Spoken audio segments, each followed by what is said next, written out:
Hello guys, CGDME की website पे जैसा कि आप सब जान रहे हैं डेट आ चुके हैं। 12 सितंबर को ही नोटिस आ चुका था कि सेकेंड राउंड की काउंसलिंग जो है और फ्रेश रजिस्ट्रेशन 13 सितंबर से स्टार्ट हो गया है।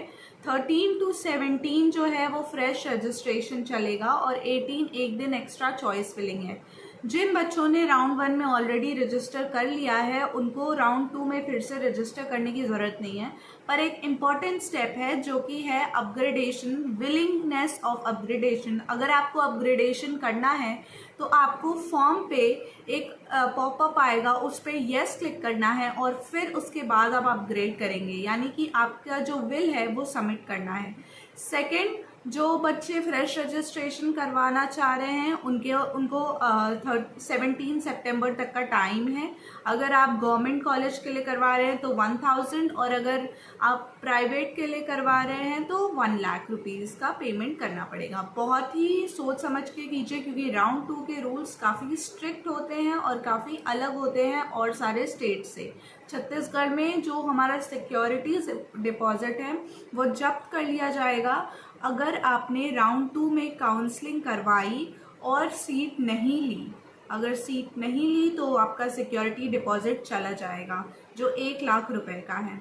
अब और चीज़ें हम देखते हैं, जैसे कि कुछ नोटिस आई है 12 सितंबर वाले में, जिसमें पहले तो डेट आई थी, दूसरा नोटिस ये आया है कि प्रथम चरण आवंटन से प्रेरित अभ्यर्थी को अपग्रेड हेतु पोर्टल, जो मैंने बताया यानी फर्स्ट राउंड काउंसलिंग में जिनने भी पार्टिसिपेट किया है उनको अपग्रेड करने के लिए पोर्टल किया है, तो उन्हें चूज करना है यानी उन्हें चयन करना है कि वो द्वितीय चरण यानी सेकेंड राउंड काउंसलिंग में पार्टिसिपेट करना चाहते हैं।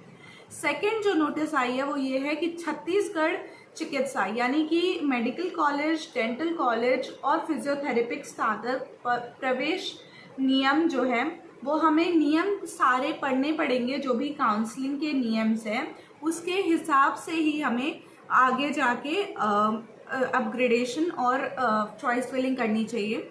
एक बहुत ही इम्पॉर्टेंट चीज़ है कि राउंड 2 के बाद यहाँ पर छत्तीसगढ़ में कोई अपग्रेडेशन नहीं होता है, ये एक बहुत ही स्ट्रिक्ट रूल है।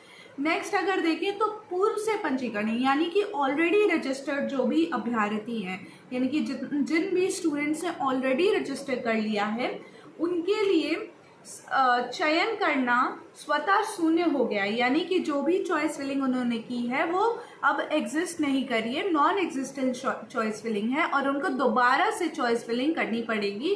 राउंड 2 में फ्रेश चॉइस फिलिंग करनी पड़ेगी, रजिस्ट्रेशन नहीं पर फ्रेश चॉइस फिलिंग करनी पड़ेगी।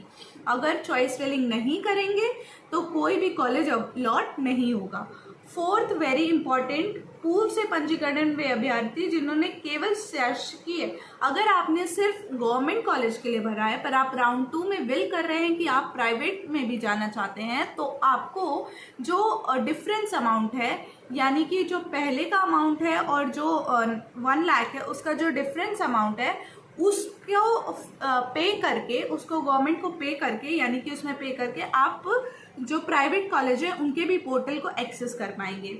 फिफ्थ हमारा है कि द्वितीय चरण एवं आगामी सभी काउंसलिंग चरणों में सीट आवंटन के उपरांत यदि अभ्यर्थी द्वारा प्रवेश नहीं लिया जाता, जो मैंने बताया बहुत ही इंपॉर्टेंट रूल है कि if you don't take admission in the second round of counselling even when you are allotted a seat, your security money will be forfeited, यानी कि आपकी जमा राशि, जो पंजीय राशि है वो जमा कर ली जाएगी और आपको कोई भी पैसे नहीं मिलेंगे।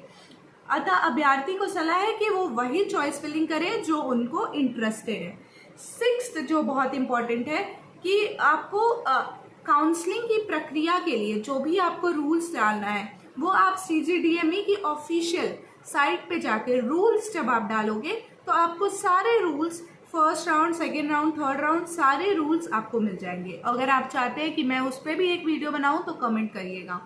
सेवेंथ जो है वो है काउंसलिंग की समस्त प्रक्रिया, यानी कि सब कुछ उनके द्वारा ऑनलाइन करना है स्टूडेंट्स के द्वारा, और अगर गलत जानकारी दी गई, जो यहाँ पर एक बहुत इंपॉर्टेंट स्टेप होता है जो होता है स्क्रूटनी। स्क्रूटनी में अगर आपने अगर आपकी स्क्रूटनी कहीं से भी फॉल्स निकली तो यहाँ आपको काउंसलिंग से बाहर कर देते हैं। There is no if but. Round 1 में भी काफ़ी बच्चे बाहर हो चुके हैं और शायद अभी और होंगे।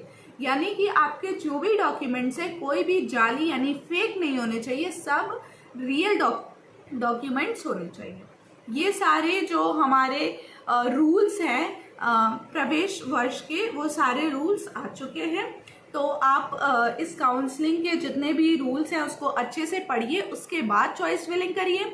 अगर आपको प्राइवेट में जाना है तो 1 लाख रुपीज़ दीजिए। जो अच्छे कॉलेजेस हैं उनके लिए मैं बताऊंगी, सबसे पहले बालाजी, फिर उसके बाद जो हमारा शंकराचार्य है, फिर रिम्स और फिर अभिषेक मिश्रा। रावतपुरा सरकार तो इस बार हटा दिया है, तो इसलिए आराम से अच्छे से चॉइस फिलिंग करिए और बहुत ही सोच समझ के सारे रूल्स एंड रेगुलेशंस को पढ़ने के बाद ही चॉइस फिलिंग करिए। अगर आपको एक डिटेल वीडियो चाहिए on full rules and regulation जो ट्रांसलेट करके मैं बताऊंगी आपको क्या इंपॉर्टेंट है आपके लिए, तो प्लीज़ कमेंट करिए। Thank you.